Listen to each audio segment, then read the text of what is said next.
Hey there, everybody. It's Todd from Gala Games, and I'd like to stress Gala Games because, as some of you may know from some of my other updates and videos, which I haven't done as much lately of, it's because I took a full-time position at Gala Games, Gala.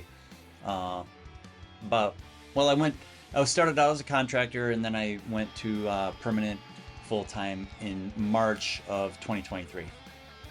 And recently, you may have seen the news that Gala Games decided to take the Mirandus project, which is what I was working on, which is a MMORPG with some NFT blockchain ownership stuff tied in. That was kind of the big thing that's setting it apart from other MMOs, I guess.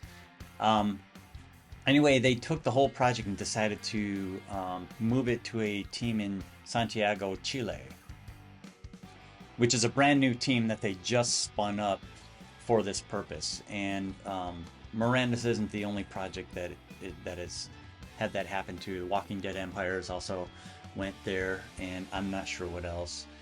And it's hard to even imagine how. I can't really speak for the Walking Dead project, but for Mirandus, it's hard to imagine that this is a good move strategically, because you have this team that's been working on this game for 2 to 3 years and suddenly move it to a brand new team and expect to get it done faster and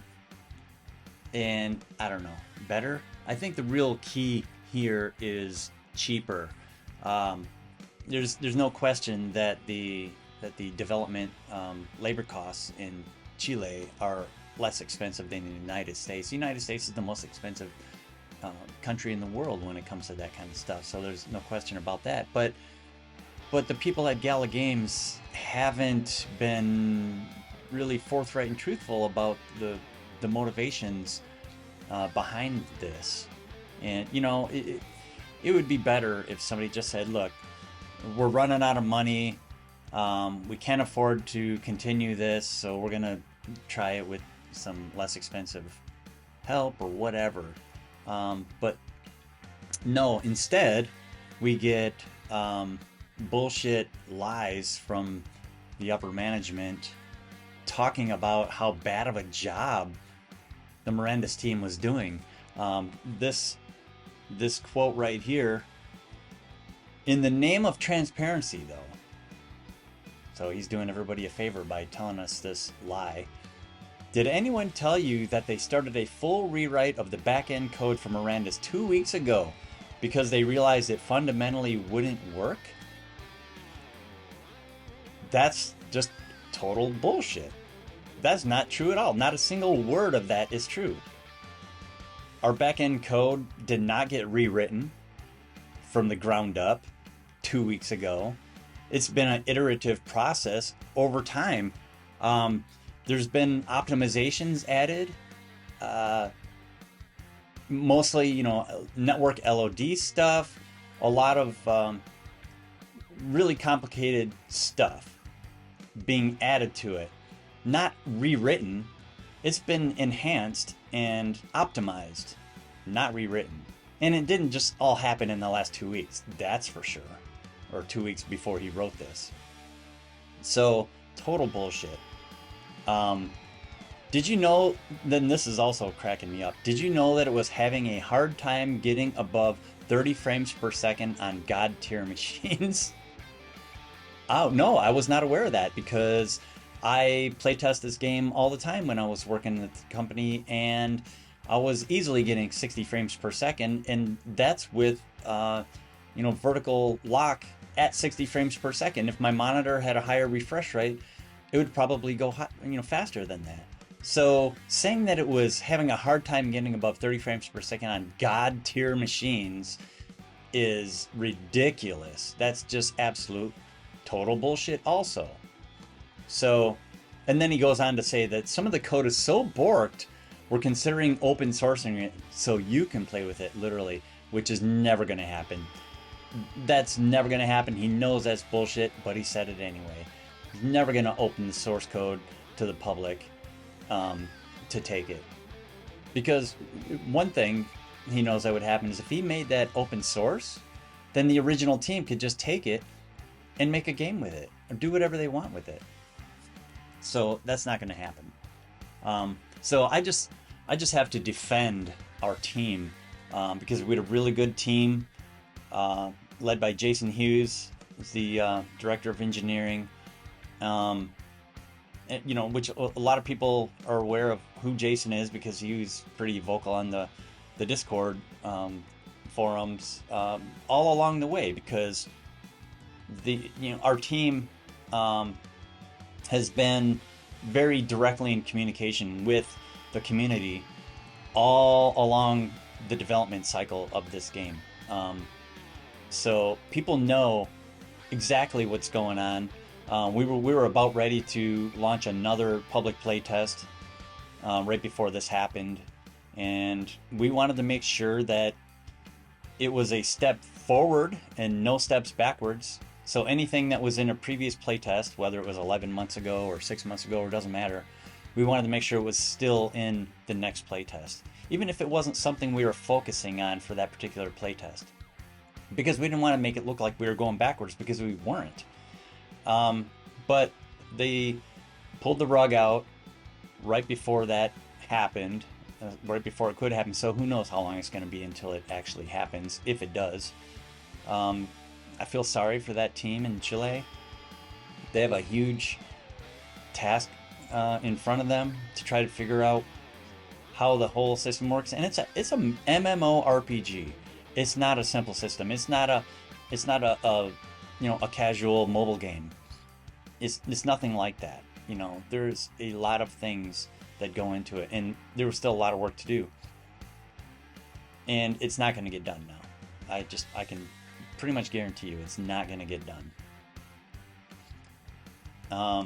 So that's just me defending our team against lies, blatant lies from the management responsible for pulling the plug on the project, basically, before it was done. But I should mention that the project was on budget and on schedule as it was originally determined like 3 years ago or so, you know, by Michael McCarthy when they first started the project.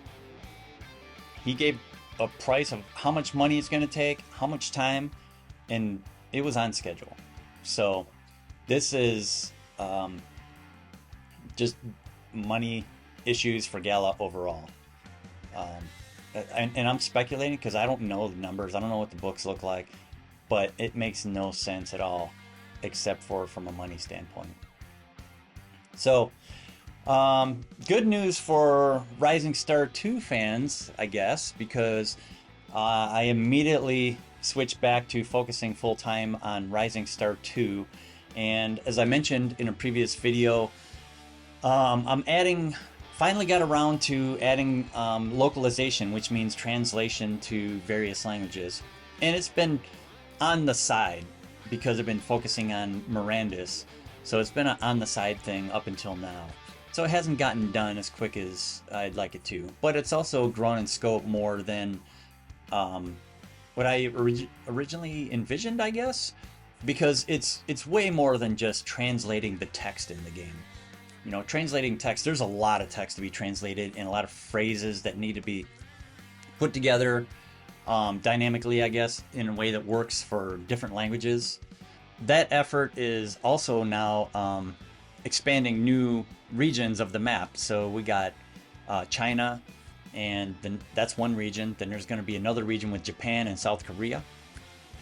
And that also means when we have new regions, I put new 3D models for buildings for driving around the city, so they look more regional for that area when you're driving around.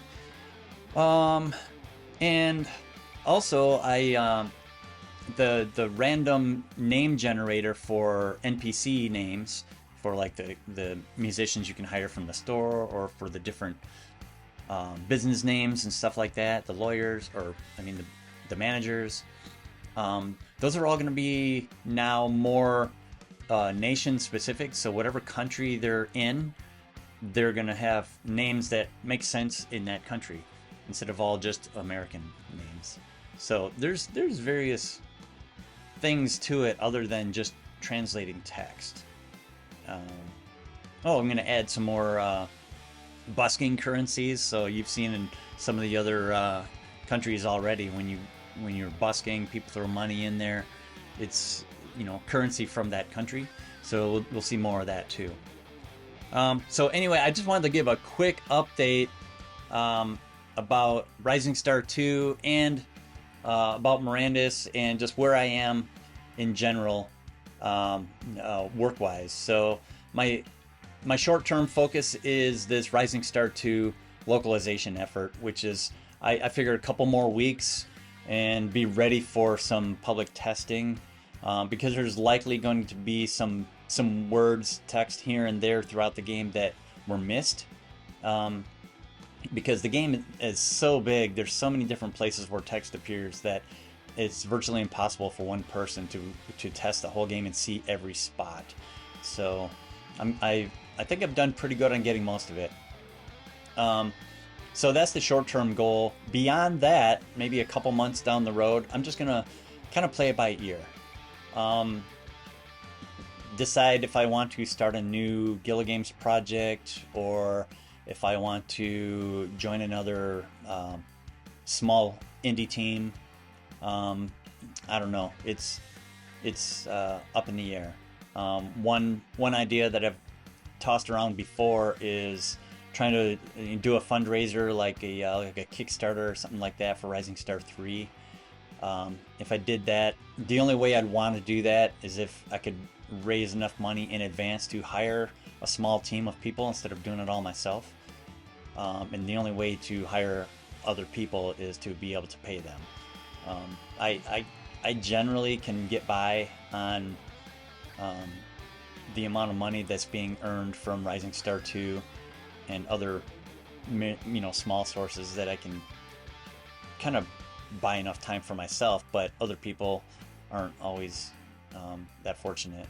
So that's the short-term, the long-term plan, and what just recently happened in the past with Mirandus. So I'm still in touch with all those guys and girls on that team. We were all really tight team, so we're in touch with each other, and we'll see what happens with that team too. I'll keep in touch on that. So, all right, thanks for watching, and I'll talk to you guys soon.